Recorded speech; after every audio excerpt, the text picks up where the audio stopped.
এক্সপিরিয়েন্সের জন্য অতিরিক্ত 10 নাম্বার, এটা নিয়ে কার্যত বিতর্ক হচ্ছে যে সেই 10 নাম্বার আপনারা পাবেন কি পাবেন না, কি বলবেন সেই সংক্রান্ত আজকের মামলা হয়েছিল? আজকের মামলায় যারা আইনজীবী ছিল সেই আইনজীবীদের জিজ্ঞাসা করুন 2007 সালে কাদের সরকার পশ্চিমবঙ্গে ছিল, তারা কেন এক্সপিরিয়েন্স মার্কসটা আগে দিয়েছিল, তাহলে একটা প্রশ্নের উত্তর হয়। আর দ্বিতীয় হচ্ছে যে এই 10 নাম্বারের অতিরিক্ত 10 নাম্বার, অতিরিক্ত বলে কিছু নয়, 10 নাম্বার, এই 10 নাম্বারের এক্সপিরিয়েন্স নাম্বার কোনো গ্রেজ নাম্বার নয় যে শুধু 2016 আনটেন্টেড টিচারদের গ্রেজ দিচ্ছে সরকার, এরকম কোনো ব্যাপার নেই। এগুলো ভুলভাবে বিভিন্ন ইউটিউব চ্যানেলে কিছু লয়ার্স এসে ভুল বোঝাচ্ছে, ঠিক আছে? তো এখানে 10 নাম্বারের যে ক্রাইটেরিয়া সেটা অলরেডি একটা গেজেট পাবলিশ হয়েছে, গেজেট পাবলিশ হয় অ্যাসেম্বলি থেকে, সেই গেজেট পাবলিশ হওয়ার পরে পরীক্ষা কন্ডাক্ট হয়, সেখানে স্পষ্ট করে দিয়ে আছে আমার ক্রাইটেরিয়া কী আছে। যখন কোনো এমপ্লয়ি কোনো একটা সংস্থা এমপ্লয়ি নেয় তখন কিছু ক্রাইটেরিয়া বাঁধে, কিছু কোয়ালিটি বাঁধে।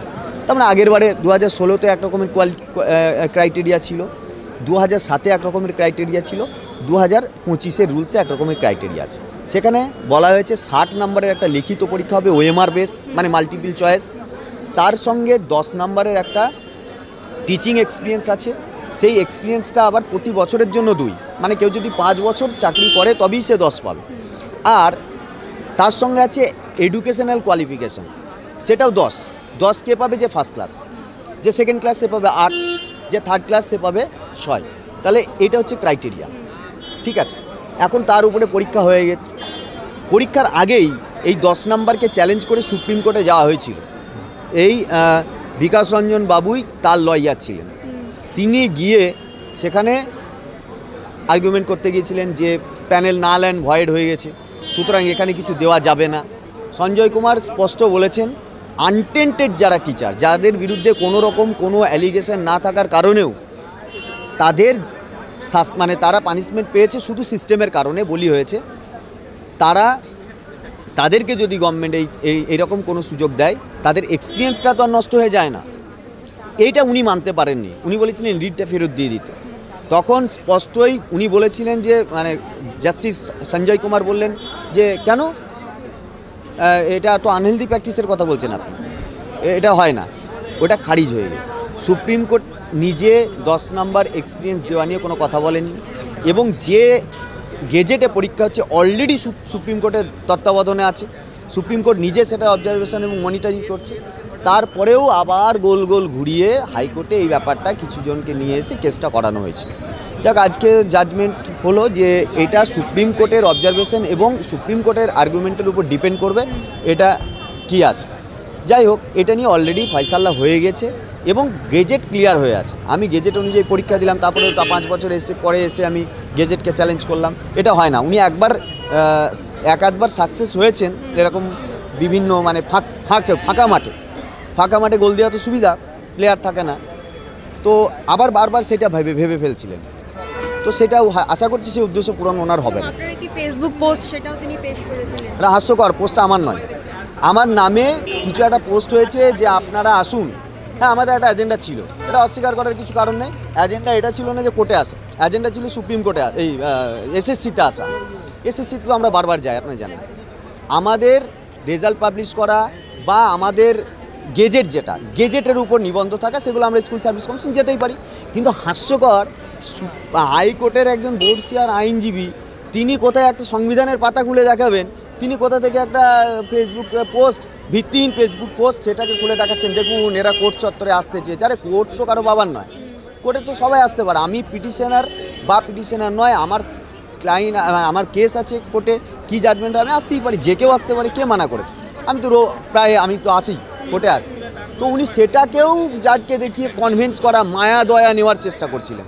হ্যাঁ, দুদিন পরে আমি তো বলছি, সবাইকেই বলছি, দুদিন পরে আবার হয়তো গণশক্তির কোনো একটা পাতাকে তুলে ধরবে, বল দেখুন এটা এভিডেন্স, এরম না করে দেয়।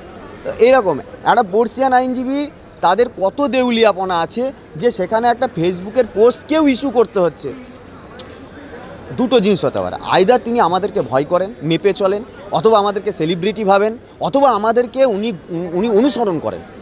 ওনারা আমাদেরকে অনুসরণ করেন বলেই এইগুলোকে গুরুত্ব দিয়ে এটা দেখাচ্ছেন না।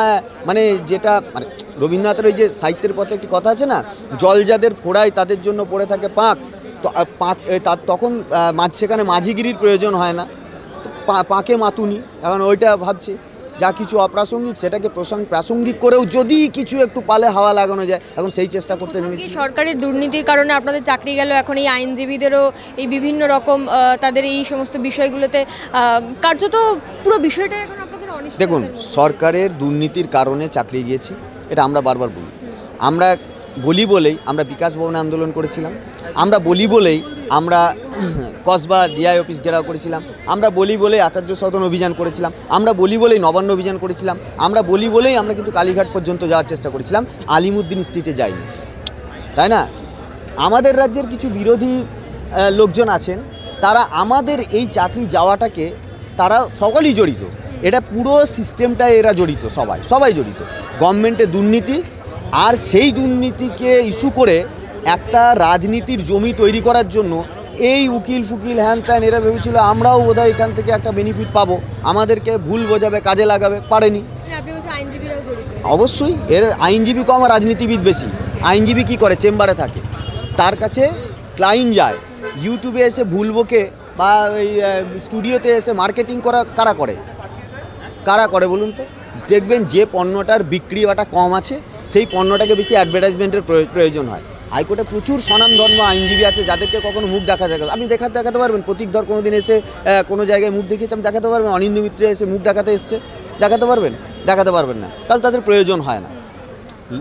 যাদের প্রয়োজন হয় না তাহলে তাদের কিছু জন এসে এরকম মিডিয়ায় মুখ দেখিয়ে তারা একটা ভুল ভাল কথাবার্তা বলে এবং মিসগাইড ভুল ভাল কথা আপনাদেরকে যে তথ্যগুলো দেয়, একদিন সামনাসামনি বসান না, আমাদের নিয়ে বলছে যে টেন্টেড, সবাই টেন্টেডদের আরে ভাই টেন্টে তো বসতেই পারবেন এই পরীক্ষায়, টেন্টেডদের সুযোগ কী করে দেবে? টেন্টেডরা তো বসতেই পারবে না, আনটেন্টেডরা বসতে পারবে। তা তুমি ভুলভাল মানুষের কাছে বলছো কেন? কারণ মানুষ তো এই পুরো ব্যাপারটা জানে না। এখান থেকে যদি একটুখানি বেনিফিট পাওয়া যায়, পলিটিক্যাল বেনিফিট, এবং সবথেকে বড় ব্যাপার আমাদের উপর একটা রাগ আছে এদের। রাগটা কি যে সরকারের কোনো এই যে আমাদের সঙ্গে যা ঘটলো, যে একটা নিয়োগ দুর্নীতির কারণে আমাদের সঙ্গে তো একটা ঘটনা ঘটেছে, কিন্তু ঘটেছে ওটা একটা স্তর, তারপরের স্তর কী হলো? তারপরের স্তর জুডিশিয়ারির কাছে সব প্রমাণ তথ্য থাকার পরেও মানে আমরা জাস্টিস পেলাম না। উত্তরপ্রদেশের শিক্ষকরা কেন পেল? পাঞ্জাবের শিক্ষকরা কেন পেল? তাহলে আমরা কেন পেলাম না? Same matter. নিটের মামলাটা কি করে সলভ হলো? তার মানে সলভ হবে কি হবে না সেটা আইন অনুযায়ী বিচার করা দরকার, কিন্তু আইন অনুযায়ী আমরা বিচার পাইনি। আর এইটাকে নিয়ে একটা বিগ ইস্যু করে একটা কিছু লোক চেয়েছিল একটা ফায়দা লুটতে, সেটাও পারছে না আমাদেরকে দিয়ে। এখন ব্যাপার হচ্ছে আমরা সরকারের বিরুদ্ধে কেমন আন্দোলন করব এবং সেই আন্দোলনে ওদের লাভ হবে কি না তার উপরে ঠিক করবে আমি চটিচাটা না আমি বিপ্লবী, এটা নির্ভর করবে।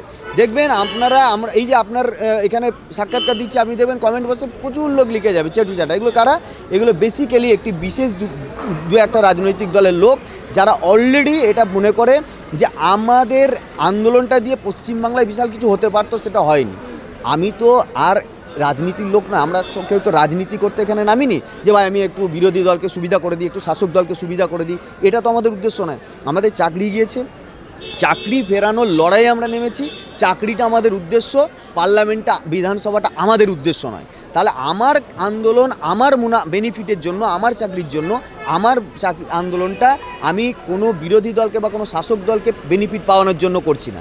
তাই যদি তাদের এই আন্দোলনটা পছন্দ হচ্ছে না আমাদের আন্দোলনটা, কিন্তু মারও আমরা খাচ্ছি, কেসও আমরা খাচ্ছি, আপনারা দেখেছেন বহুবার এখনও থানায় হাজিরা দিতে হচ্ছে আমাদেরকে। হ্যাঁ, তো সেই রকম পরিণতি আমাদের। শেষ বিষয় আসবো, কার্যত যে সমস্ত এই শাসক দলের নেতা নেত্রী যাদের দুর্নীতির কারণে আপনাদের চাকরি চলে গেছিল তাদের একের পর এক জেল মুক্তি হয়ে গেছে, এবং প্রাক্তন শিক্ষামন্ত্রী পার্থ চট্টোপাধ্যায় তিনিও একেবারে নিজের বাড়িতে ফিরে গেলেন, জয়ধ্বনি স্লোগান দিয়ে তাকে ঘরে ফেরানো হলো, এবং আপনারা এখনও পর্যন্ত চাকরি ফেরানোর লড়াই করে যাচ্ছেন, কখনো হাইকোর্ট কখনো সুপ্রিম কোর্ট। দেখুন, পার্থবাবুর যে জামিন হলো সেখানে বলা হয়েছে যে পর্যাপ্ত প্রমাণ পাওয়া যায়নি। তাহলে এটা ধরে নেব কি যে দুর্নীতি হয়নি? দুটো জিনিস ধরা যায়। তাহলে আমি আরও একটা বলছি, আইদার প্রমাণের অভাবে একজন ছাড়া পাচ্ছেন আর পর্যাপ্ত প্রমাণ থাকার পরেও আমাদের চাকরি যাচ্ছে। আমরা পর্যাপ্ত প্রমাণ আছে আমাদের বিরুদ্ধে যে আমরা কোনো রকম কোনো অসঙ্গতিপূর্ণ নিয়োগের অংশীদার নই, এবং সুপ্রিম কোর্ট সেটা জাস্টিফাই করেছে। তারপরেও আমাদের চাকরি গেল, আর যারা অপরাধী তারা ছাড় পাচ্ছে। তাহলে দুটো জিনিস ধরতে হয়, আয়দা দুর্নীতিটাই হয়নি, আর তা না হলে শুধুমাত্র দেশের আইন ব্যবস্থা, বিচার ব্যবস্থা সব সময় যে কোনো শাসক গোষ্ঠীকে রক্ষা করে। হ্যাঁ, এবং আমরা দেখতে পাচ্ছি একদম পার্লামেন্টে দেখুন, সমস্ত যত নেতৃত্ব লোকজন আছে, কাউকে বলছে তড়িপার, কেউ বলছে ধর্ষক, তারপরেও তারা আমাদের দেশের নেতা, তারপরেও তারা আমাদের মন্ত্রী, তারপরেও তারা আমাদের জনপ্রতিনিধি। কিন্তু তাদের কোনো পরেও কোথাও গিয়ে পার্থ চট্টোপাধ্যায় হয়তো 2026-এ ভোটে টিকিট পাবে এমন শোনা যাচ্ছে। এটা তো অসম্ভব কিছু নয়, এটা হতেই পারে কি হচ্ছেও তো তাই। আপনি গোটা ভারতবর্ষের যদি সিস্টেমটাকে দেখেন, যে যারা আমাদের মানে প্রতিনিধি হয় তার প্রত্যেকে হয় করাপশনের সঙ্গে জড়িত, না হলে নারী নির্যাতনের সঙ্গে জড়িত, না হলে মার্ডার কেসের সঙ্গে জড়িত। হ্যাঁ, কিন্তু আমরা পারবো না। আমার নামে যদি আমি এই যে আন্দোলন করছি, আপনার নামে যদি কেউ মিথ্যা মামলা ক্রিমিনাল কেস দেয়, আপনার পুলিশ ভেরিফিকেশান হবে না, আটকে যাবে। ওদের কিন্তু এসব লাগবে না। তার মানে এই সিস্টেমটা কারা চালাচ্ছে, এই জাস্টিসটা আমাদের পাওয়া উচিত ছিল, কিন্তু আমরা পেলাম না। তাহলে আমি প্রশ্ন করব না জুডিশিয়ারিকে যে আপনি আমাকে ভুল জাজমেন্ট দিয়েছেন? আমাকে প্রশ্ন করার অধিকার আছে, কেন করব না? তাহলে যদি যারা এই সিস্টেমটা চালাচ্ছে, পরিচালনা করছে, আমার তো মনে হয় তারা শুধু নিজেদের স্বার্থে নিজেরাই নিজেদেরকে বাঁচাচ্ছেন। এবং এই যে প্রত্যেকটা একটা মানে পার্ট আপনারা দেখতে পাচ্ছেন, লোকসভা, রাজ্যসভা, এই জুডিশিয়ারি সব একটা অংশ। কেউ কাউকে বাঁচাতে চাইছে, কেউ কাউকে ন্যায় বিচার আমরা পাচ্ছি না।